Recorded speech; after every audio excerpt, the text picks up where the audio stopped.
சப்பா அடிக்கிற வெயிலுக்கு ஒரு டீயை போட்டாதான் இன்னைக்கு கரெக்டா இருக்கும்.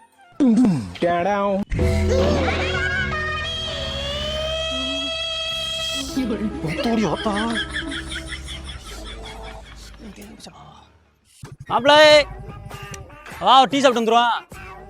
மாப்பிள்ள டீ எல்லாம் வேணாம் மாப்பிள்ள. அடிக்கிற வெயிலுக்கு ஒரு சூடா ஒரு காபி சாப்பிட்டா கரெக்டா இருக்கும் மாப்பிள்ள. வண்டி வேணும் மாப்பிள்ள, போவோம் மாப்பிள்ள.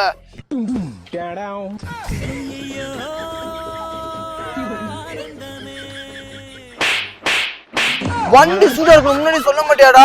குண்டி வெந்து போச்சுடா. நான் நல்ல டீ குடிக்க வரலடா, நான் போறேன்டா. போடா மாப்பிள்ள டீ காபி தான் வேணாம், வா போய் ஜிகர்தண்டாவும் சாப்பிட்டு வருவான். போடா, எரிஞ்சு மண்டையை உடச்சு போயிடலாம்.